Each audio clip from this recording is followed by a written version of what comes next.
नमस्कार। आज हम एक बहुत ही पुरानी लेकिन हमेशा नई लगने वाली कहानी की बात करेंगे। ये कहानी है अच्छाई और बुराई की, धर्म और अहंकार की। ये कहानी है देवी दुर्गा और उस दानव की जिसे महिषासुर के नाम से जाना जाता था। तो सबसे बड़ा सवाल यही है, आखिर होता क्या है जब घमंड, जब अहंकार हर हद पार कर जाए और कोई खुद को भगवान ही समझने लगे। इसी सवाल के जवाब में हमारी पूरी कहानी छिपी है। तो कहानी शुरू होती है एक ऐसे खलनायक से, महिषासुर, जिसके नाम से ही तीनों लोग कांप उठते थे। अब ये महिषासुर था कैसा? देखिए, उसका रूप बड़ा अजीब था, आधा भैंसा और आधा इंसान।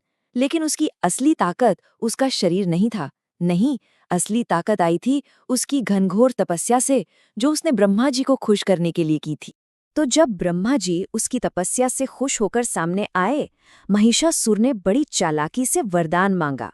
उसने कहा, प्रभु, कुछ ऐसा कीजिए कि मुझे कोई देवता, कोई राक्षस और कोई भी पुरुष मार ना सके। उसे लगा कि उसने अमर होने का हर रास्ता पक्का कर लिया है। ब्रह्मा जी ने कहा, तथास्तु, पर एक छोटी सी शर्त रख दी। उन्होंने कहा कि एक स्त्री उसकी मौत की वजह बन सकती है। अब ये सुनकर महिषासुर तो जोर से हंसा होगा, है ना? उसे लगा, एक स्त्री मेरा क्या बिगाड़ लेगी? बस यही उसका सबसे बड़ा घमंड था। और बस इसी घमंड के नशे में उसने पूरे ब्रह्मांड का जो संतुलन था, उसे बिगाड़ना शुरू कर दिया। वरदान मिलते ही महिषासुर का अहंकार तो जैसे 7वें आसमान पे पहुंच गया। उसने सीधा स्वर्ग पर ही हमला कर दिया और चुनौती किसे दी? इंद्र, विष्णु और शिव, मतलब सबसे शक्तिशाली देवताओं को उसने ललकारा। और नतीजा बहुत बुरा हुआ। देवता हार गए, उन्हें स्वर्ग छोड़कर भागना पड़ा। सोचे, देवता पृथ्वी पर छिपकर भटक रहे थे। पूरा का पूरा कॉस्मिक बैलेंस बिगड़ चुका था। जब ऐसा लगा कि अब सब कुछ खत्म हो गया है, सारी उम्मीदें टूट चुकी हैं, ठीक तभी इस अंधेरे के जवाब में एक नई दिव्य रोशनी का जन्म हुआ। सारे देवता जो हार चुके थे वो पहुंचे त्रिदेव के पास, ब्रह्मा, विष्णु और महेश। तब इन तीनों महाशक्तियों ने अपनी अपनी ऊर्जा को एक किया और उनकी ऊर्जा से एक ऐसा तेज, एक ऐसी रोशनी पैदा हुई कि उसके सामने सूरज की चमक भी फीकी पड़ जाए।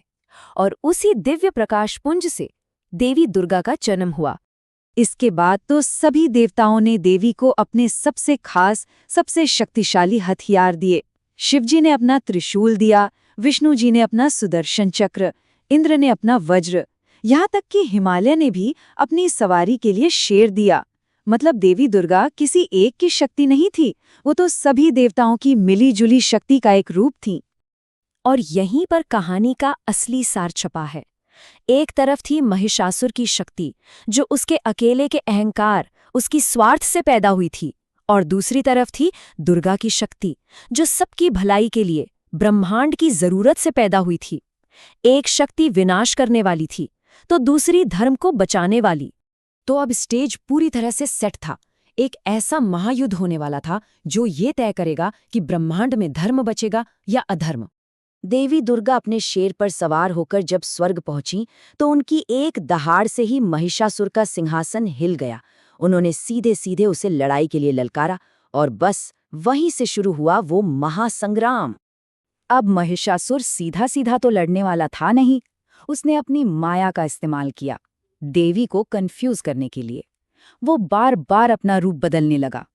कभी वो एक विशाल भैंसा बन जाता अपनी पूरी ताकत से हमला करने के लिए, तो कभी एक महाकाय हाथी बनकर सब कुछ तबाह करने लगता, और फिर पलक झपकते ही एक खूंखार शेर। लेकिन देवी के सामने उसकी कोई भी चाल, कोई भी माया काम नहीं आई।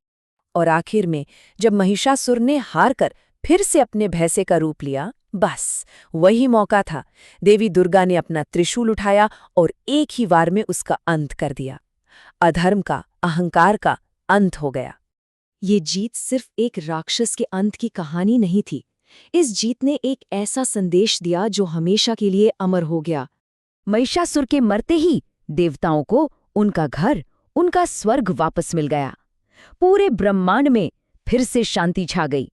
और इसी महान जीत की खुशी में नवरात्रि का त्योहार मनाया जाने लगा।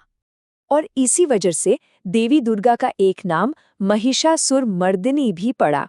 इसका मतलब है महिष असुर का मर्दन करने वाली, यानी उसे खत्म करने वाली। ये नाम सिर्फ एक टाइटल नहीं है, ये इस बात का सबूत है कि अच्छाई की ताकत हमेशा बुराई से बड़ी होती है। तो इस पूरी कहानी से हमें सबसे बड़ी सीख क्या मिलती है? सीख ये है कि अहंकार और अन्याय ये देखने में कितने भी ताकतवर क्यों न लगे, अंत में जीत हमेशा सच्चाई और धर्म की ही होती है। और आखिर में एक सवाल सबके लिए। ये कहानी तो हजारों साल पुरानी है, लेकिन क्या ये आज भी उतनी ही जरूरी है? क्या अहंकार पर धर्म की ये जीत आज के जमाने में भी कोई मायने रखती है? इस पर सोचिएगा।